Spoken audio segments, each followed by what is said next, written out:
I'll now go to Commissioner Sennett to introduce all of the staff in attendance at our meeting this afternoon.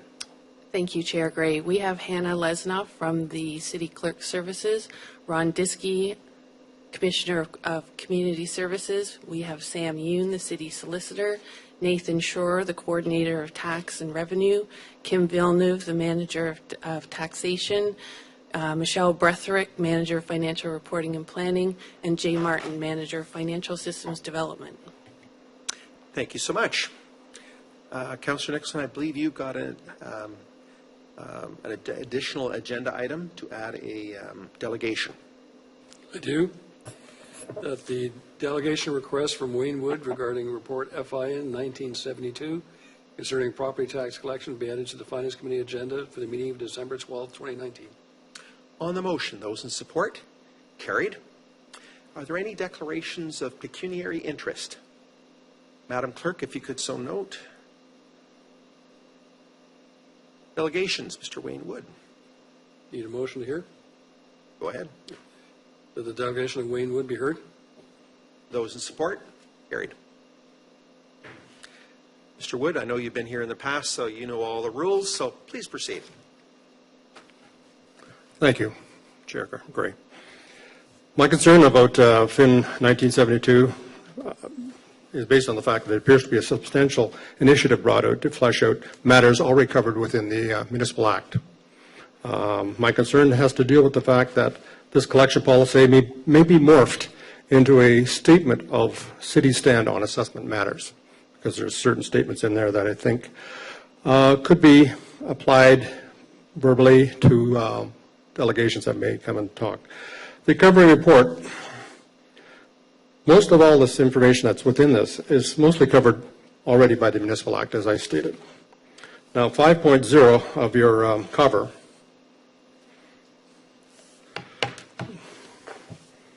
says it's a process of billing and collection. 6.0 says tax arrears will decline, but there's nowhere in the statement that has any empirical evidence to substantiate that. I question is this a significant problem now, and how does this procedure alter a taxpayer's decision not to pay his taxes when they are due? It's an external decision by the taxpayer. And 7.0, responsibilities and affordabilities may now stand on matters which the city may have ignored in the past. Page 3, there's no definition of the CBDIA. This is your definition section. And I think it should have some sort of reference to a particular bylaw number.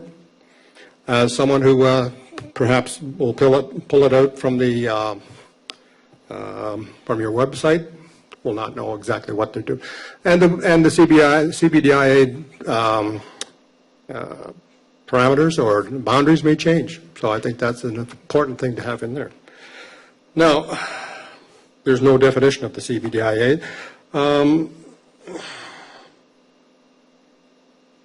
the other matter was that the property tax, which CVA are they talking about? If you look at, it should be the fees in CVA, because you have 2012 CVA, you have 2016.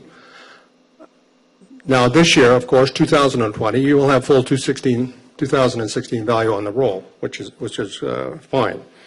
Page 4. Now, we're talking about MPAC's responsibility. Is, by stating that they're responsible only for the assessment of properties, is the city abdicating its stand, which took place in October of 17 to search for anomalies? I find it very disheartening that to find in the last meeting that on April that only recontracted. So there's, in my opinion, there's a lot of hundreds of thousands of dollars have not gotten to the cities that they should be. Page 5, who is responsible within the city to get the timely info to MPAC? My concern is I don't know when zoning matters or matters regarding also the changes to a property's use that perhaps a brownfield property has been corrected. Is it not up to the finance department? I would think it should be. They're the ones that are constantly looking for a correct way of finding taxation. Now, it further says here that the property owner shall ensure the CVA by MPAC is correct. Now, that's an odd statement because what owner picking up his assessment notice would have a value of way undervalued? Why would he go to MPAC and say, I want you to raise it? And you can't raise the assessment once it's already delivered in the roll unless there's an appeal, which the city decided not to do over a number of years. So there's an emphasis on MPAC and the taxpayer, and this is where I find there's no designation or statements in here about what the city will do, and that's where where's of the policy of collection versus what the city plans to do to ensure that the taxes are correct. Now, on page 6, you talk about your interim billing. It says 50% of last year. Well, it actually is not. It's 50% of last year's tax rate times the new phased-in assessment. That, I believe, is the most correct statement. Now, you have, now this year, you'll have no need, 2020 will be on the roll, which is your final year of the 4-year phase-in of 2016. Now, page 7 of that refers to Assessment Act omissions and additions. Omissions are for matters that were missed. And it's not to do with assessment that is incorrectly stated on the roll. It is to do with structures or properties that have been missed or businesses that may not have been properly assessed. That is the omitted section. It is only assessable, you can only collect taxes if MPAC provides you with an assessment. You can't go out on tax on your own. Section 34 says that after the return of the roll, an alteration takes place, then you have the authority to tax based on what MPAC provides you. So those statements in there, I think, are ambiguous. Now, if you have a house or an office building, again, as I say, you cannot change the assessment unless there's an appeal, which there's been a dearth of appeals filed by the city, if any. And this is what irks me.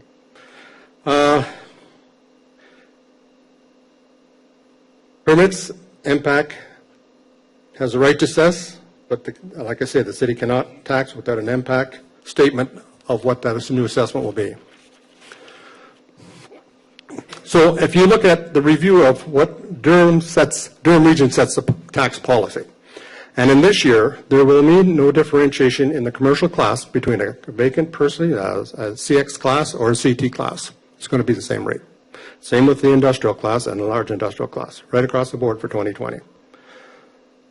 Now, in summary, I was concerned as, will there be a separate statement or a set of procedures coming from administration which deals with matters on the roll for delivery, which is delivered and is now in public view in the hallway there, and is appealable until March the 31st, because I have still some concerns about it.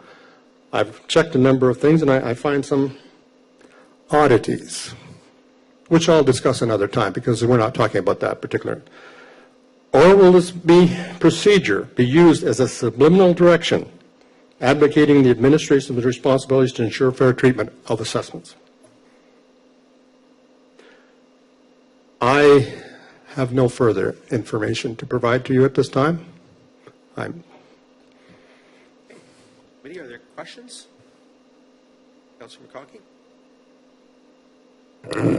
Thank you. Good afternoon. Through you, Chair Gray, to Mr. Wood. I appreciate you basically indicating that the city should be more proactive when it comes to the assessment role and the MPAC communication. Would that be succinct in what you're... Excellent. I don't know. Here's an example. Properties owned in June of one year didn't get changed for the next year. And I'm not sure whether it's a city, it is a city's function, I think, to make sure MPAC's up to date. It's not the owner, but if you have a zoning change in 16 and it didn't get changed for the following year's taxes, I find that very difficult to believe. Now, I don't know what kind of process you have, but obviously it needs to be shored up in the sense that if it doesn't show, then the city may have a right to go to MPAC and say, why are you not making timely changes? Okay, when we spoke last, you made a delegation to this committee before the final budget meeting, and I think I mentioned that, if you recall, that I'd been reading the financial strategy to kind of familiarize myself with the whole finances of the city, and knowing, I think you know that we will be doing a new financial strategy because the one that's on the books now was 2015 to 19, so there'll be a new one. But I did quote, and I wasn't able to identify the page, but it is there, and I don't know if have you read the financial strategy for the city? I've read a number of documents, but I can't really place Okay. where you're going from. Well, with this, I just wanted to point out to you that sort of backs up, if you don't know, I'd like to make you aware that on page 65 of our current financial strategy, the last line of the first paragraph says, the city could be more proactive in identifying potential appeals, which would have a positive impact on the city's bottom line. So does that concur with what you're basically advocating? Again, that is a statement, and a very good statement. Yes. But in reality, I don't believe that has occurred. Okay. I looked, your administration hired an outside contractor in 17. He was paid to find anomalies and paid in January of 18. He had another 2 months to file appeals. I couldn't find appeals on properties that I thought were. I made a delegation to you last time regarding a property on 2 properties on the north end. Substantial changes. They were not. And I have since sent a letter into administration concerning that. Because I had asked, and I had directed letters to elected officials, and I believe I copied to your administration, that the allegations that I made during the time that appeals are available should have gone to MPAC, and I don't know whether that has happened. If that didn't happen, then I would have a concern. If it did happen and someone decided that, we'll just let it ride and we'll let it change for next year, then that certainly does irk me as a residential taxpayer, knowing perhaps that taxes are not being collected fairly based on highest and best use values. The properties I alluded to in my letter, which most of you already have, stated that the land was no longer being farmed as a certain time of 2017. If you hire your outside agent as of the 1st of November, and you pay him in January to find anomalies, then I would have thought that a matter of such, to my opinion, such a high degree of value should have been sent to him. Did it happen? I don't know. So I appreciate you coming forward with this, and I know it's taxing, to make a pun on the word, for a resident to feel like they have a point and you want to see some follow-up. And so hopefully we can encourage, I think the Commissioner of Finance has indicated there'll be the policies, and I think if you looked at today's agenda, there's new policies about the tax collection, and hopefully we can firm up what's happening with MPAC. But again, as you just alluded to, you said that was a 2016 to 2019 policy, Yes. a strategy. Did it go through? Yep. I am a retired assessment fraternity person. I read the case law on an almost daily basis as to what's happening in the assessment world. And I'm flabbergasted at times. I've just looked at a matter that I find atrocious. And you will certainly be getting a letter as administration, as council, because the word nonfeasance comes in, not malfeasance, nonfeasance, and abdicating. When you say, do you take someone's statements at par, or you just ignore them? I feel sometimes that my statements have been ignored, but we missed the year's taxation, but the assessment got changed for the following year to somewhat similar to what I had put in place. I've just looked at one property now that was missed for 1 year, went up to a value from $700,000 to $7 million. Lo and behold, on the roll today, it's down to $3 million. But what is odd about it, I'm not sure why it is that way, but they said that the 2012 is $5 million. Now, if it's worth 2012, $5 million, and the assessor impact said that it was worth $7 million last year, how is it that 12 stays the same and the 16 CVA goes down? That's a real conundrum to me.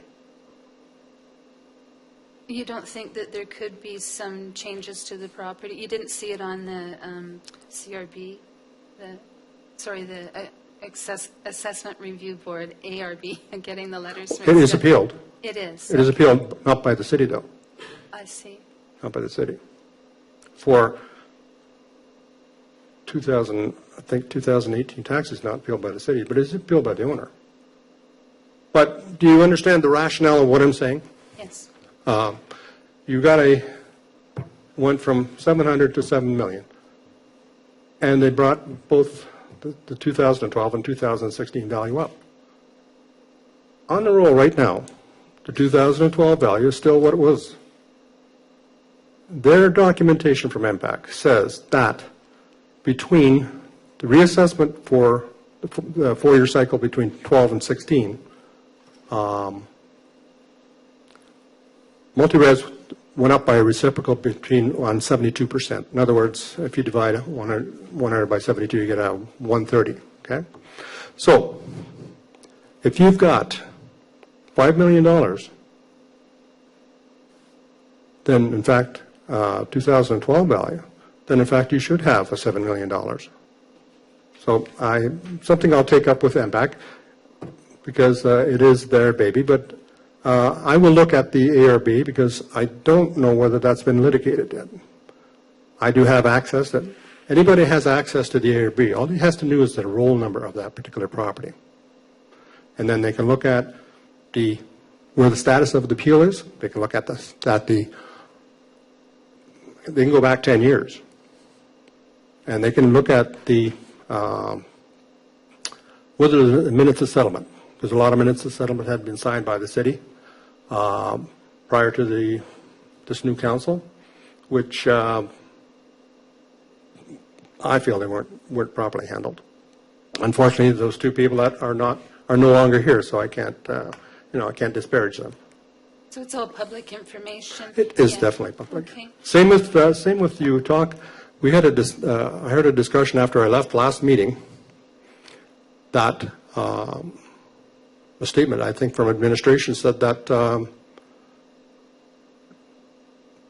MPAC does not change properties and transition. Well, I believe that was sent to your chairman of your committee, and I hopefully that you sent that out to your other cohorts, because it's definitely stated within MPAC's website that they do change properties in transition. And a zoning change is a definite criteria. Okay? Well, I think it's about improving communication all around, not just between the public and the taxpayer, but also between departments at the city to help validate that role. Well, yes, communication is very important, but it's also a matter of listening and understanding where you may be provided with doublespeak, where you say one thing and really it's skirting the issue, but it doesn't really get right down to the matter. Same with I'm saying here. Is this a policy for collection or billing, or is it a roundabout statement of you're going to say in the future, well, MPAC is responsible, your owner are responsible, but where's the city responsible? Well, I think, last question, you're aware that there was a podcast through AMO. I think you may have been, you were aware that they're coming, MPAC is coming around to all the municipalities that they can in the coming months because of the change with the assessment in 2020. So hopefully we'll get things really solidified because they're actually out engaging the municipalities. You see that as being helpful? Yes, very definitely. They also met with you in May, and those that were here for that particular meeting did get a broadcast of how good they're doing and how people are acclimatized to doing assessments. But some of the questions that were asked were a bit ambiguous, and the answers were a bit ambiguous. I was glad to hear today that the administration did send someone from this administration to an MPAC session because they are going to do something with special industrial properties. They also had these particular discussions with Oshawa staff back in 2014, 2015. Nobody knows what they said. I don't know whether, and you're not council, obviously you weren't councillors at that time, most of you, but was there a report? Certainly if a staff member goes out and hears something from MPAC that affects your taxpayers, I would think that you, as councillors, would want to know what they said and how it's going to be interpreted, because there's substantial losses in the large industrial tax category between 2016 and 2017, which stays on the books for 4 years. They may for the 2021 taxation, they may reduce it again. Let's try and bring this back into focus. We're supposed to be talking about tax collection policy, which not specifically on MPAC at this point. That's fine. Okay? Well, those are my questions. Thank you very much, Mr. Wood. Thank you. Councillor Nicholson. Thank you, Mr. Wood, for attending and offering your viewpoint. One thing that jumped out at me in all your comments is, best way I can put it is that each of the responsibilities are like a check and balance system. Make sure that each of the various three partners in the process have the right way to make sure that everything is accurate. Now, obviously, MPAC does the assessment. And if I, as a homeowner, don't like their assessment, I can always appeal it, or I can always take action. Am I understanding correctly what you're indicating is that there doesn't seem to be a clear understanding that our staff, where appropriate, should also have the responsibility of ensuring that the assessments are correct when certain anomalies or omissions are raised to their attention? Am I hearing you correctly that that's what you're suggesting? That has been my suggestion for a number of years, sir. I feel that a written statement to your administration about an anomaly that I felt, based on my experiences as an assessor and reading your zoning bylaws and things like that, that it should have been taken up. And when I find that nothing gets changed, it does tend to become boring. Right. Because I don't see, if we look at the matter up on Simcoe North, I said, last meeting I said, why did you not go after $500,000? But if you actually do the calculation, there's substantially more dollars. Right. If on page 5 there's under responsibilities, there's a delineation of what the manager of taxation services is responsible for, what the property is responsible for, and we already know what MPAC is responsible for. If we added a fourth bullet to the manager of taxation services to add the words, ensuring where appropriate that the current value assessment as determined by MPAC is correct, that then gives a certain amount of responsibility to our staff to ensure when items are raised to their attention that they do a double check. Would that be sufficient to address your concern? Who arbitrates that? That's the question I have, because they say, well, no. And if I come along and say, yeah, then, sorry, seems, yes, the value is wrong. Who then arbitrates it? I guess at the end of the day, this council would. But you have to file an appeal. If there's any sort of condition that the anomaly is wrong, then there should be an appeal. If a member of the public indicates to this council that they believe a staff decision is wrong, they can appear as a delegation, and this council can either direct or not direct, as the council wills. That's currently available to us now. That's why you're here. That's correct. So I guess what I'm trying to, you asked the question, who decides? Whoever brings it to attention brings it to staff's attention. Right now, the policy seems to indicate that staff have no responsibility of doing follow-up. And what I'm suggesting is if we did make it a responsibility, at least follow up to the inquiry, then that would at least address the inquiry. It doesn't mandate that everyone has to be checked. I wouldn't want to give staff the authority to go back and check every impact valuation and make sure it's correct. If you asked them that, we'd have to triple or quadruple our staff. What would be basically doing what impact's doing, but where appeals are identified as potential issues, is it not correct that there should be some legislative response? I would have thought so. And a matter of fact, in February of this year, you all received a communication from me saying that this particular property on Richmond Street was incorrectly assessed. Right. I was told point blank that it was correct at the value, please, at the value of less than $900,000 as a commercial property. It's not. It was rezoned. It is now assessed at $3 million, and I find it very odd that that was somewhat of a. I heard some sort of statements on your webcast that your administration had been discussing this with a developer. How is it that that can happen? That if you don't like an assessment, but first of all, the person said to me that it is correct. If it is correct, then why are you going to the developer to ask him to pay more assessment taxes? Those are my questions. Thank you. Thank you. Thank you. Any further questions? There being none, thank you very much for Thank your you, Mr. delegation. Ray.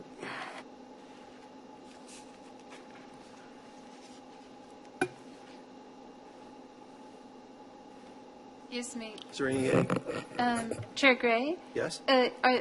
Is this the opportunity to ask questions to staff on the delegations? Well, matter? when we get to the report is what we'll do. And the report comes up after? So that report comes in the consent agenda. It's the first item. Thank you.